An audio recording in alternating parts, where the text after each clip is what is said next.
কলকাতার পুরনো উত্তর অংশের অলিগলিগুলো দিনের বেলাতেও যেন একটু বেশিই ছায়া ঘেরা থাকে। অনির্বাণ মাস দুয়েক হল এই পুরনো আমলের বাড়িতে ভাড়া এসেছে।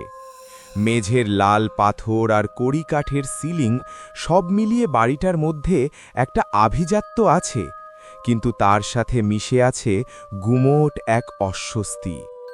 সবচেয়ে অদ্ভুত জিনিসটা হলো ঘরের বিশাল মেহগনি কাঠের আলমারিতে লাগানো সেই প্রমাণ সাইজ আয়নাটা। আয়নাটা এত পুরনো যে তার কাঁচের ভেতর দিয়ে তাকালে মনে হয় সামনের পৃথিবীটা যেন একটু ঝাপসা, একটু ম্লান। সেদিন রাত তখন প্রায় 1টা। অনির্বাণ টেবিল ল্যাম্পের আলোয় ল্যাপটপে কাজ করছিল।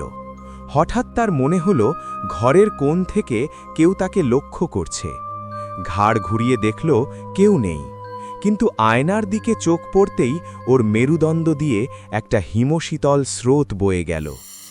আয়নায় ওর প্রতিবিম্বটা ঠিক সেভাবেই বসে আছে যেভাবে ও নিজে, কিন্তু সমস্যা হলো অনির্বাণ এখন হাসছে না, অথচ আয়নার অনির্বাণ ঠোঁটের কোণে এক চিলকে অদ্ভুত হাসি নিয়ে ওর দিকেই তাকিয়ে আছে।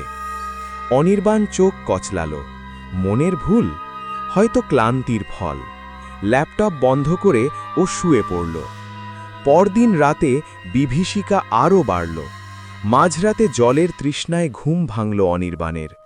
ঘরের আবছা অন্ধকারে ও দেখল আলমারির আয়নার সামনে কেউ একজন দাঁড়িয়ে আছে।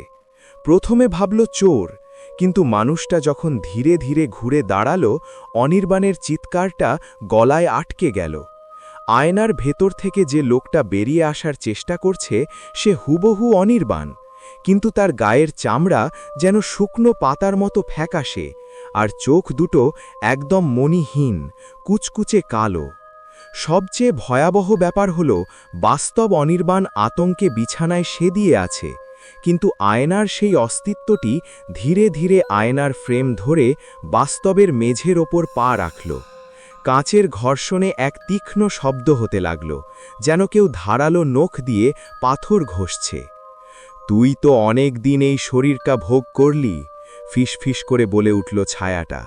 গলাটা অনির্বাণেরই, কিন্তু তাতে মিশে আছে কবরের নিস্তব্ধতা। এবার আমার পালা। অনির্বাণ দেখল ও নিজে ক্রমে স্বচ্ছ হয়ে যাচ্ছে। নিজের হাতের দিকে তাকিয়ে দেখল ওটা ঝাপসা হয়ে আসছে, যেন ও নিজেই একটা প্রতিবিম্ব হয়ে যাচ্ছে। অন্যদিকে সেই আয়না থেকে বেরিয়ে আসা সত্তাটা ক্রমে রক্ত মাংসে সজীব হয়ে উঠছে।